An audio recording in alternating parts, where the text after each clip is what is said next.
وأشهد أن لا إله إلا الله وحده لا شريك له تعظيما لشأنه وأشهد أن نبينا محمدا عبده ورسوله الداعي إلى رضوانه اللهم صل وسلم على نبينا محمد وعلى آله وأصحابه وإخوانه رب اشرح لي صدري ويسر لي أمري واحلل عقدة من لساني يفقه قولي اللهم انفعنا بما علمتنا وعلمنا ما ينفعنا وزدنا علما يا رب العالمين. Para jemaah yang mudah-mudahan dimuliakan dan dirahmati oleh Allah Azza wa Jalla, puji dan syukur senantiasa kita panjatkan kepada Allah Subhanahu wa taala atas segala limpahan nikmat dan karunia yang telah Allah Subhanahu wa taala berikan kepada kita semua. Wabil khusus nikmat iman dan Islam yang merupakan dua nikmat terbesar yang Allah Subhanahu wa taala berikan kepada hamba-hambanya. Sebagaimana juga kita bersyukur kepada Allah Subhanahu wa taala atas nikmat kesehatan, atas nikmat kesempatan, nikmat umur yang alhamdulillah ya sampai saat ini Allah Subhanahu wa taala masih berikan kepada kita semua, sehingga kita bisa sama-sama kembali duduk bermajlis di tempat yang mulia ini dalam rangka kita mengkaji firman-firman Allah dan sabda-sabda Rasulullah sallallahu alaihi wasallam. Maka kita mohon kepada Allah Subhanahu wa taala, mudah-mudahan dengan sedikit usaha kita ini, dengan sabarnya kita duduk bermajlis di tempat yang mulia ini, menjadikan kita mendapatkan fadilah-fadilah serta keutamaan-keutamaan yang Rasulullah sallallahu alaihi wasallam janjikan bagi mereka yang mau duduk di majlis-majlis ilmu. Nah, para jemaah yang Allah muliakan, pada kesempatan ini kita akan melanjutkan pembahasan kita dari kitab Mawsu'atul Akhlaq Al-Islamiyah, itu pada poin pembahasan tentang mahabbatul mu'minin, yang mencintai saudara kita sesama mukmin. Ya, sudah banyak kita sampaikan tentang hal ini. Ya, di antara yang menunjukkan tentang pentingnya mahabbatul mu'minin ini, bahwasanya Rasulullah sallallahu alaihi wasallam menyebutkan awthaqu 'ural iman al-hubbu fillah. Di antara bentuk ikatan keimanan yang paling kokoh adalah ketika seseorang itu saling mencintai karena Allah Subhanahu wa taala, sehingga dengannya dia akan bisa meraih keutamaan-keutamaan yang luar biasa. Dengan kita mencintai saudara kita karena Allah Subhanahu wa taala, maka di sanalah Allah Subhanahu wa taala akan mencintai kita. Allah Subhanahu wa taala berfirman, "Wajabat mahabbati lil mutahabbaini fiyya." Sungguh wajib, ya, kecintaanku akan didapatkan oleh dua orang yang saling mencintai karena aku. Ini keutamaan yang luar biasa. Begitu pula seorang yang saling mencintai karena Allah Subhanahu wa taala, maka nanti di hari kiamat dia akan mendapatkan naungan pada saat tidak ada naungan kecuali naungan dari Allah Subhanahu wa taala. Sebagaimana Allah firmankan dalam Al-Qur'an, "Ainal mutahabbina bijalali al-yawma udhilluhu bidhilli." Artinya, mana orang-orang yang dahulu di dunia saling mencintai karena aku, maka sekarang di akhirat ini aku akan naungi mereka dengan naunganku. Ya, di padang mahsyar pada saat manusia kepanasan, Matahari didekatkan cuma 1 mil. Maka di sana ada orang-orang yang akan merasakan adem ayem, nyaman, tidak kepanasan. Salah satunya adalah orang-orang yang saling mencintai karena Allah Subhanahu wa ta'ala. Maka oleh karena itu, ya para jamaah yang ulul muliakan, mari kita bangun ya kecintaan kita, baik itu dengan pasangan kita, ya dengan anak-anak kita, dengan sahabat-sahabat kita. Ya bangun kecintaan kita itu karena Allah, bukan karena harta benda, bukan karena jabatan, bukan karena dunia ataupun yang lainnya. Ya, maka di sanalah kita akan bisa meraih keutamaan-keutamaan yang Rasulullah Sallallahu Alaihi Wasallam janjikan. Dan juga terakhir yang sudah kita bahas pada pekan yang lalu, itu adalah tentang sebab-sebab yang bisa dilakukan oleh seseorang untuk memperkokoh, memperkuat ya rasa cintanya dengan saudaranya. Di antaranya pertama adalah dengan kita memberitahu saudara kita bahwasanya kita mencintai dia karena Allah Subhanahu wa taala. Begitu pula dengan saling memberi hadiah. Begitu pula dengan memanggil saudara kita dengan panggilan yang dia senangi. Ya begitu pula dengan kita, ya ada kalanya kita ziarah, berkunjung ke saudara kita, silaturahim. Ya karena apa? Ya karena Allah. Karena kita mencintai dia karena Allah, bukan karena ingin ngutang ya atau ada keperluan-keperluan dunia, bukan karena itu. Jadi kita mendatangi saudara kita karena Allah. Ya karena kita mencintai dia karena Allah. Kemudian juga ya di antara cara-cara untuk memperkokoh ya cinta kita dengan saudara kita adalah ifsya'us salam, yaitu dengan menebarkan salam. Kalau berjumpa dengan kawan kita, biasakan kita ya mengucapkan salam. Karena Nabi sallallahu alaihi wasallam bersabda, la tadkhulul jannata hatta tu'minu wa la tu'minu hatta tahabbu. Awala adullukum ala syai'in idza fa'altumuhu tahabbtum afshus salam bainakum. Kata Nabi SAW, kalian itu tidak akan bisa masuk surga kecuali kalau kalian beriman kepada Allah. Dan keimanan kalian kepada Allah tidak akan pernah sempurna kecuali kalau kalian saling mencintai. Ya, saling mencintai karena Allah. Kemudian ya Nabi SAW, maukah aku kabari kalian tentang satu amalan, satu tips yang apabila kalian mengamalkannya, niscaya kalian akan saling mencintai. Kemudian jar Nabi SAW, afshus salam bainakum, tebarkanlah salam di antara kalian. Maka ini akan menumbuhkan rasa cinta. Ya, apalagi ditambah dengan jabat tangan. Selain itu akan mendatangkan pahala kepada kita, menumbuhkan rasa cinta, sekaligus juga akan menggugurkan dosa-dosa kita. Disebutkan dalam riwayat yang lain, tidaklah ada dua orang yang beriman yang mereka kemudian berjumpa lantas saling berjabat tangan, melainkan dosa-dosa mereka akan berguguran sebelum mereka melepas jabatan tangan mereka itu. Subhanallah, ini keutamaan yang luar biasa. Nah, sekarang kita masuk pada poin terakhir dari pembahasan tentang mahabbatul mu'minin ini, itu tentang lawazimul mahabbah fillahi ta'ala. Jadi apa saja konsekuensi-konsekuensi dari seseorang yang mencintai saudaranya karena Allah? Ya, apa konsekuensinya? Apa yang semestinya dilakukan?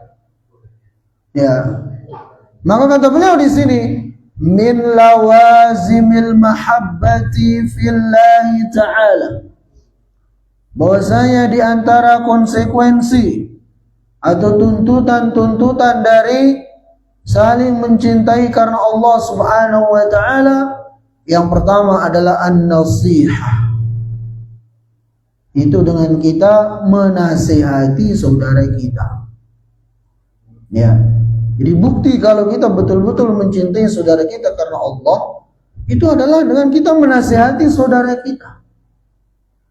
Ya.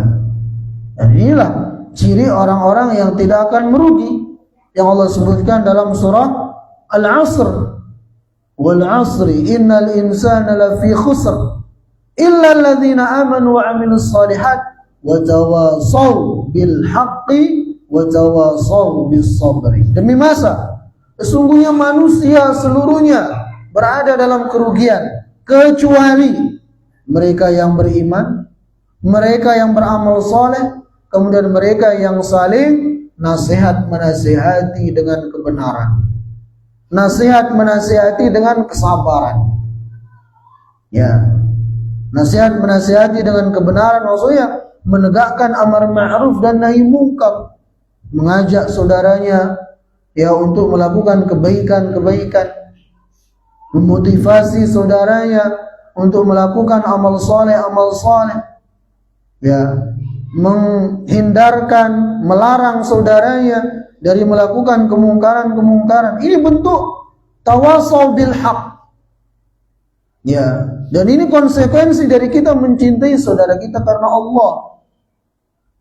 Ya, ketika saudara kita terjerumus pada kesalahan, kita nasihati dan kita jujur mengatakan, ya sampean itu salah, ini yang benar, begitu. Makanya dikatakan oleh orang Arab, sadiquka man saddaqaka la man sadaqaka. Temanmu yang benar itu adalah mereka yang bersikap jujur kepadamu. Kalau engkau salah dikatakan salah, kemudian engkau dinasihati. Ya, bukan teman yang baik. Kalau kita salah tetap didukung, kita salah tetap dianggap benar, itu teman. Ya, nggak benar kayak gitu. Kan ada, ya demi supaya kawannya senang sama dia, mau salah mau benar kawannya tetap didukung. Masalah. Ya, itu berarti pertemanannya tidak dibangun karena Allah Subhanahu wa Ta'ala. Jadi yang pertama, konsekuensi dari syahadat, konsekuensi dari saling mencintai karena Allah Subhanahu wa Ta'ala adalah kita menasihati saudara kita, menegakkan amar ma'ruf dan nahi munkar. Ketika saudara kita terjerumus ke dalam dosa, ke dalam maksiat, kita nasihati. Ya, sama seperti anak kita ya. Di antara bukti kecintaan kita kepada anak kita, kalau anak kita melakukan kesalahan, kita akan tegur, kita akan nasihati. Kenapa? Karena kita cinta sama anak kita. Ya kalau kita nggak cinta, mau dia ngapain terserah. Kita kan bilang gitu. Tapi saking cintanya kita kepada anak-anak kita, kalau dia melakukan kesalahan kita tegur, kita ajari. Kenapa? Karena cintanya kita, begitu. Jadi itu yang pertama, an-nasihah ma'a mura'atil adab asy-syar'iyyati fiha. Namun nasihat ini harus disertai dengan memperhatikan adab-adab. Karifti wallin, seperti kalau nasihati saudara kita, ya lakukan dengan lembut, lakukan dengan santun. Ya, apalagi misalnya nasihati orang yang lebih tua dari kita. Ya, jangan kayak menggurui. Cari cara gimana. Apalagi misalnya anak kepada orang tua, ada adab-adabnya. Ya, mungkin kalau kita nggak bisa langsung, mungkin ya belikan buku misalnya untuk menjelaskan kepada dia kebenaran, ya supaya dia mengikutinya. Yang menjelaskan kepada dia kesalahan yang dia terjerumus padanya, atau mungkin apalah setelkan ceramah atau apa. Jadi berusaha dengan cara yang santun, dengan cara yang lembut, wattawadu. Begitu pula dengan bersikap tawadu. Jangan nasihati tapi kita kayak orang sombong di hadapannya. Wal hikmah. Begitu pula dengan cara yang bijaksana. Ya dalam menasihati saudara kita. Dan tentunya nasihat kepada saudara kita itu dibangun di atas kecintaan. Ya, dibangun di atas rasa cinta tadi itu. Kenapa Anda menasihati saudara Anda? Ya karena saya cinta kepada dia. Karena ada orang ya dia menasihati orang lain, tapi berawal dari kebenciannya kepada orang itu. Sehingga yang terjadi apa? Dinasihati orang itu di depan umum, ya bahkan diumbar aibnya, disebutkan kejelekan-kejelekannya. Ini nggak benar cara nasihati seperti itu. Jadi salah satu adab dalam menasihati adalah jangan menasihati orang di depan umum. Ya, kalau bisa 4 mata, ajak berduaan, ya bicara 4 mata, nasihati dia dari hati ke hati. Insya Allah dia akan terima. Tapi kalau di depan umum, biasanya orang sulit menerima. Bahkan justru akan marah dia kepada kita. Dan ini berlaku kepada semua. Apalagi kepada pemimpin-pemimpin pemerintah kita.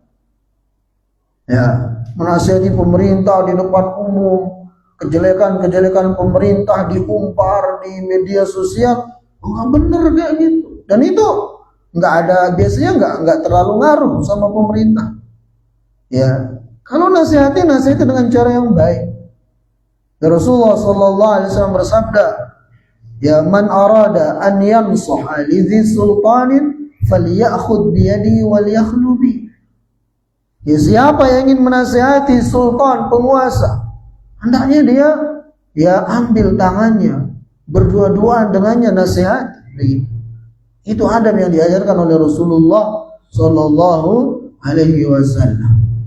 Nah, jadi itu ya para jamaah yang Allah muliakan, yang pertama dari konsekuensi kita mencintai saudara kita karena Allah Subhanahu wa taala adalah tegakkan nasihat, sampaikan nasihat kepada dia. Ya, jangan saudara kita melakukan kemungkaran, kitanya diem, kita biarin. Ya, kalau seperti itu nanti kita juga kena dosanya. Apalagi misalnya itu orang yang berada di bawah tanggung jawab kita. Anak kita misalnya melakukan kemungkaran, kita sebagai orang tuanya diam, oh siap-siap nanti ya mereka akan menarik kita ke dalam api neraka. Ya, makanya Rasulullah SAW bersabda dalam sebuah hadis yang sahih, la yadkhulul jannata dayyuth, tidak akan masuk surga laki-laki dayyuth. Para sahabat nanya, apa itu dayyuth ya Rasulullah? Kata Nabi SAW, itu laki-laki yang tidak punya rasa cemburu. Anak perempuannya pergi sama laki-laki yang bukan mahramnya, boncengan, bahkan malam hari, ya diem aja dibiarin. Ya, istrinya bisa jalan sama laki-laki lain, ini diem. Ini laki-laki dayyuth. Dia tidak menegakkan amar ma'ruf dan nahi mungkar pada keluarganya. Nah, jadi itu. Jadi kalau betul-betul kita mencintai ya karena Allah Subhanahu wa taala, maka tegakkan nasihat. Ajak mereka kepada kebaikan dan larang mereka dari kemungkaran. Kemudian yang kedua, dari konsekuensi seorang mencintai saudaranya karena Allah adalah an tuhibba lima tuhibbu li nafsika. Itu hendaknya Anda mencintai ya saudara Anda sebagaimana Anda mencintai diri Anda sendiri. Anda senang saudara Anda mendapatkan kebaikan sebagaimana Anda senang mendapatkan kebaikan itu sendiri. Anda bersikap kepada saudara Anda ya dengan cara yang baik sebagaimana Anda senang orang lain bersikap baik kepada Anda. Ya, antuhibba lahu ma tuhibbu li nafsika. Engkau mencintai sesuatu atas saudara Anda sebagaimana Anda mencintai sesuatu terhadap diri Anda. Ya. Ini yang juga diperintahkan oleh Rasulullah Sallallahu Alaihi Wasallam. Dan ini bisa kita jadikan sebagai ukuran dalam kita bersikap kepada manusia. Jadi kalau kitanya senang manusia bersikap baik kepada kita, maka begitu pula harusnya kita bersikap baik kepada orang. Kalau kita tidak senang orang bersikap buruk kepada diri kita, Maka kemudian atas dasar apa kita bersikap buruk kepada orang lain? Jadi jadikan diri kita ini sebagai parameter, sebagai ukuran. Ya, kadang ada orang egois. Ya, ianya ingin orang lain berbuat baik sama dia, bersikap baik kepada dia, memberikan kebaikan kepada dirinya. Giliran ianya kepada orang selalu bersikap buruk. Enggak benar seperti itu. Ya.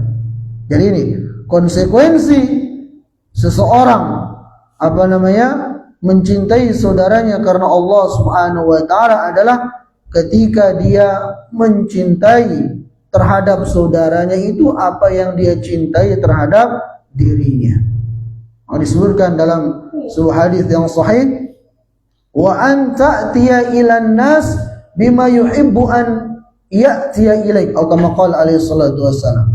Itu engkau hendaknya mendatangi manusia dengan cara yang baik sebagaimana engkau senang manusia mendatangimu dengan cara yang baik.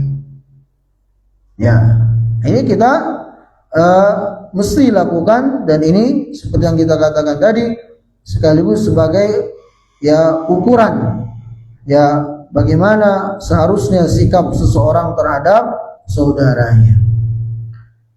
Kemudian yang ketiga dari konsekuensi seorang mencintai saudaranya karena Allah Subhanahu wa taala adalah wasluhu biziarah.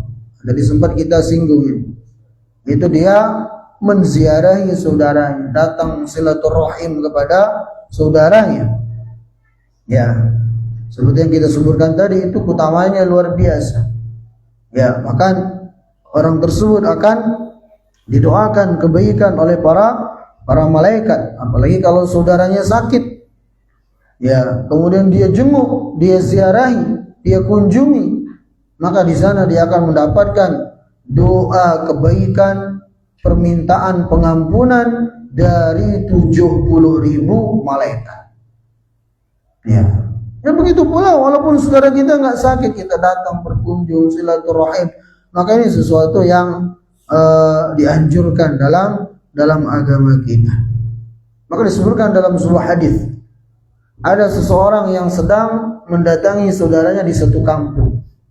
Kemudian Allah Subhanahu wa taala mengutus seorang malaikat untuk menanyakan kepada dia, apa tujuannya datang ke kawannya di kampung itu. Maka datanglah malaikat itu, dia menjelma menjadi manusia. Dia datang mengatakan, kamu mau hendak kemana? Dia bilang, oh saya ingin berkunjung ke kawan saya di kampung ini. Kemudian ditanya, kamu ke sana ya atas dasar apa? Tujuanmu apa? Dia mengatakan, oh saya mendatangi saudara saya di kampung itu karena cintanya saya kepada dia karena Allah. Maka kemudian Allah Subhanahu wa taala berfirman kepada malaikat ini, kabari dia bahwasanya Allah Subhanahu wa taala telah mencintai orang tersebut sebagaimana dia mencintai saudaranya. Subhanallah. Ini keutamaan yang luar biasa kita dengan orang yang saling mengunjungi, saling menziarahi karena saling mencintai karena Allah Subhanahu wa taala.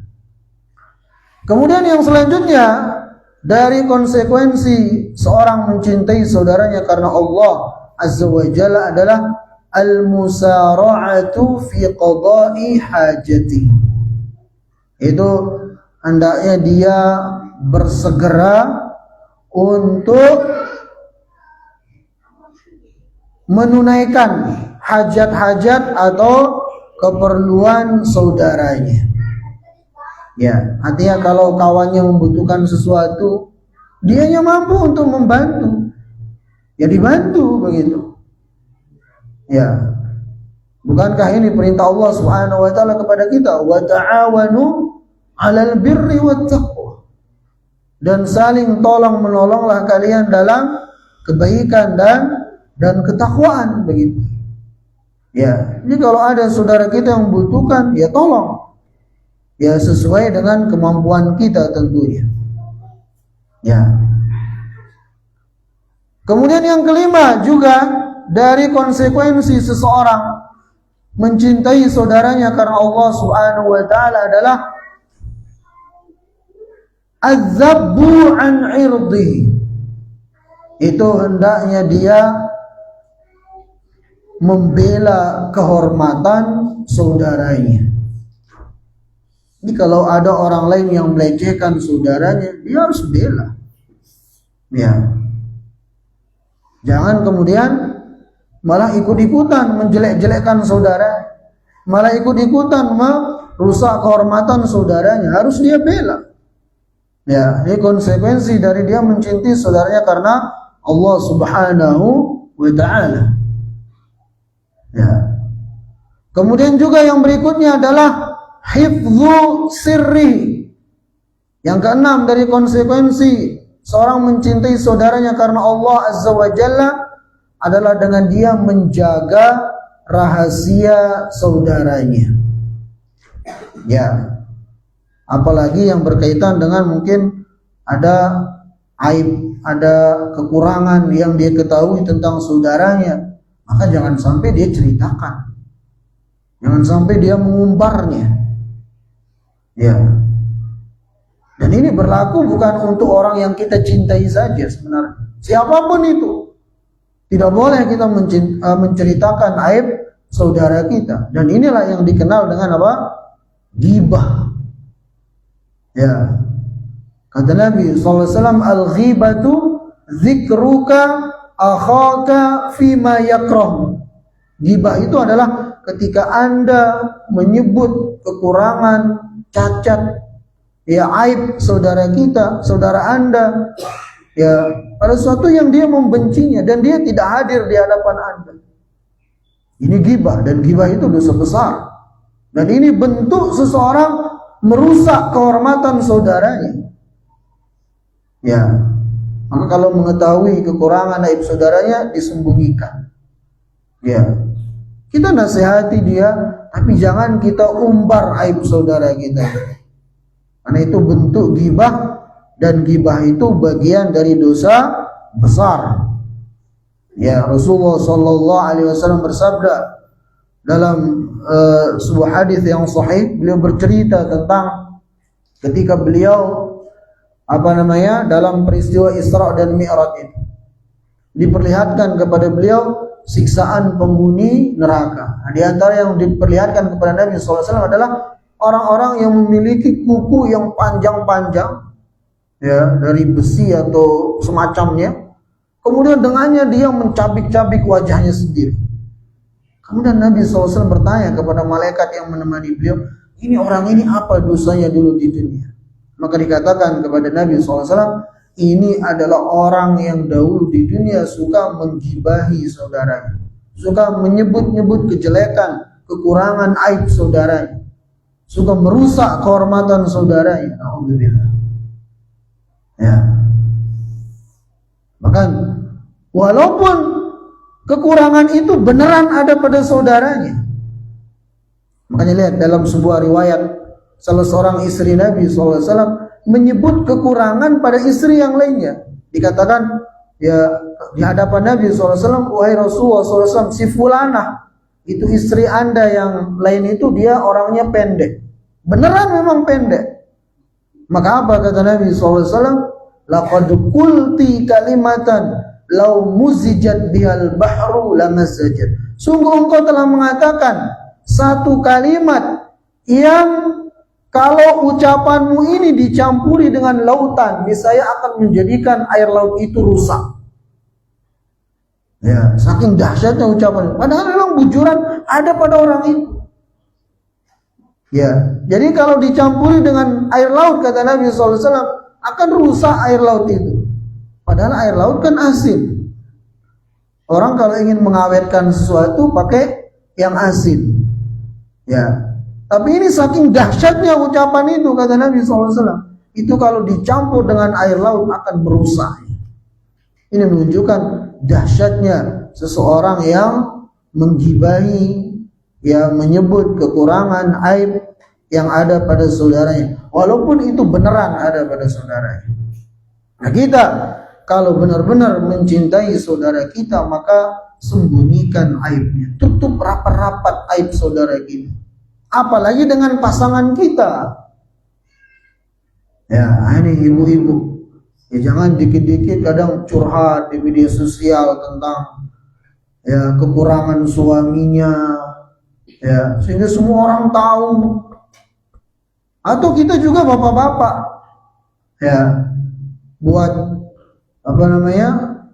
status istrinya gini-gini, nggak boleh seperti itu, haram hukumnya. Ya harus saling menjaga aib, baik pasangan kita ataupun siapapun itu.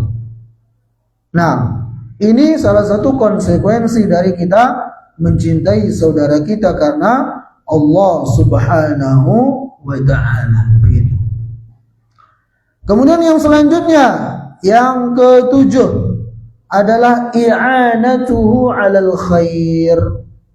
Yaitu hendaknya kita menolong saudara kita di atas kebaikan-kebaikan. Ya, kita tolong, kita motivasi, kita semangati saudara kita dalam melakukan kebaikan-kebaikan. Sebagaimana ayat yang kita sebutkan tadi, ya wa ta'awanu 'alal birri wat taqwa, dan saling tolong menolonglah kalian dalam kebaikan dan ketakwaan. Sebaliknya, wala ta'awanu 'alal itsmi wal 'udwan, jangan kalian tolong menolong dalam dosa dan maksiat, begitu. Ya. Jadi apapun bentuknya, kalau saudara kita berada di atas kebaikan, ya kita tolong, ya kita bela, kita motivasi, kita semangati. Tapi kalau yang dia lakukan adalah keburukan, ya jangan kita ikut-ikutan, jangan kita menolongnya, karena itu bentuk dosa juga. Kita akan terkena mendapatkan bagian dari dosa itu. Jadi sebesar apapun cinta kita kepada saudara kita, ya kalau dia minta tolong kepada kita untuk melakukan keburukan, ya jangan mau, ya jangan pernah mau. Karena jangan sampai gara-gara cintanya kita kepada manusia menjadikan kita bermaksiat kepada Allah Subhanahu wa ta'ala. Jangan sampai gara-gara mengharapkan keridhaan dari manusia, kita mengorbankan keridhaan Allah, menjadikan Allah Subhanahu wa ta'ala murka kepada kita. Salah seperti itu. Ya, jadi tolong saudara kita, bantu saudara kita dalam kebaikan. Kalau dalam keburukan jangan. Ya, apalagi itu yang menjadikan Allah Subhanahu wa ta'ala murka kepada kita. Rasulullah sallallahu alaihi wasallam bersabda dalam sebuah hadis, "Man iltamasa ridwan nas bi sukhtillah, sakhitallahu alaihi wa askhata alaihi nas." Yang artinya barang siapa yang mencari keridhaan manusia tapi dengan konsekuensi Allah Subhanahu wa ta'ala marah murka kepada dia, maka Allah Subhanahu wa ta'ala akan murka kepada dia, dan lambat laun Allah jadikan manusia itu juga akan marah kepada dia. Karena Allah yang bolak-balik hati manusia. Ya, sebaliknya, wa man iltamasa ridallah bi sukhtin nas radhiyallahu alaihi wa radiya anhu nas. Barang siapa yang mencari keridhaan Allah, walaupun mungkin dengan menjadikan manusia enggak senang, maka Allah akan ridha kepada dia, dan lambat laun Allah akan jadikan manusia pun ridha kepada dia. Karena Allah yang bolak-balik hati manusia. Nah begitu. Jadi ya tolong menolong dengan saudara kita itu hendaknya dalam kebaikan. Jadi yang ketujuh, ya, konsekuensi seseorang mencintai saudaranya karena Allah Subhanahu wa ta'ala adalah i'anatuhu 'alal khair. Dia membantu, menolong saudaranya dalam kebaikan-kebaikan. Kemudian yang kedelapan adalah kabhu jamahihi 'anis syarr. Yang kedelapan dari konsekuensi seorang mencintai saudaranya karena Allah Subhanahu wa ta'ala adalah dia menahan saudaranya dari keburukan-keburukan. Dia mencegah saudaranya dari keburukan-keburukan. Dia larang saudaranya dari melakukan kemungkaran-kemungkaran. Nah, ini juga ya bentuk seorang itu betul-betul mencintai saudaranya karena Allah Subhanahu wa taala. Kemudian yang kesembilan, ad-du'a lahu bi dhahril ghaib. Ya, termasuk dari konsekuensi kita mencintai saudara kita karena Allah adalah dengan kita mendoakan saudara kita itu. Ya, ketika saudara kita nggak ada di hadapan kita, maka dalam sujud-sujud kita, ya kita sisipkan di sana doa untuk saudara-saudara kita, untuk kawan-kawan kita, apalagi untuk orang-orang terdekat kepada kita. Doakan mereka. Apalagi mungkin ada saudara kita yang sakit, ya sisipkan doa-doa untuk mereka. Ya, jangan doa untuk kita seorangan terus, nggak pernah mendoakan untuk orang lain. Ya, kurang tepat seperti itu. Jadi sisipkan dalam doa-doa kita itu, ya doa-doa yang kita peruntukkan untuk saudara-saudara kita. Dan subhanallah, ikhwanil a'izzah, setiap kali kita mendoakan kebaikan kepada saudara kita, malaikat akan mendoakan untuk kita dengan doa yang sama. Jadi setiap kali kita doakan orang lain, malaikat akan mengatakan walaka mithluh, walaka mithluh, begitu malaikat. Misalnya kita mendoakan Allahumma ighfir, ya Allah ampunilah kawanku si fulan, maka malaikat akan mengatakan walaka mithluh. Begitu pula semoga Allah mengampuni dosa-dosamu. Apapun yang kita doakan untuk saudara kita, malaikat akan mendoakan kepada kita dengan doa yang sama. Nah, ini keutamaan mendoakan saudara kita, mendoakan orang lain, begitu. Ya. Kemudian juga yang ke-10, irsyaduhu idza ikhtalla. Ya, mirip-mirip dengan yang di atas tadi itu. Irsyadu idza ikhtalla artinya menunjukinya ketika dia tersesat dari jalan yang benar. Jadi kalau kita benar-benar cinta kepada saudara kita karena Allah, ketika kita melihat saudara kita menapaki jalan yang bengkok, jalan kesesatan, ya kita luruskan, ya kita perbaiki. Itu sebagai bukti kecintaan kita kepadanya karena Allah. Kemudian yang ke-11 yang terakhir adalah mufaraqatu idza dhalla. Nah, ini kalau misalnya kita sudah berusaha menasihati, ya sudah berusaha menegakkan amar ma'ruf nahi munkar, berusaha bersikap baik kepada dia supaya dia kembali ke jalan yang benar ketika dia berada di jalan yang, tapi dia tetap bersikukuh pada jalan itu. Ya mau nggak mau kita harus menghindari. Ya, kita harus menghindari karena kalau kita terus bersama orang-orang yang buruk, kita juga akan kena dampaknya, akan kena imbasnya. Ya.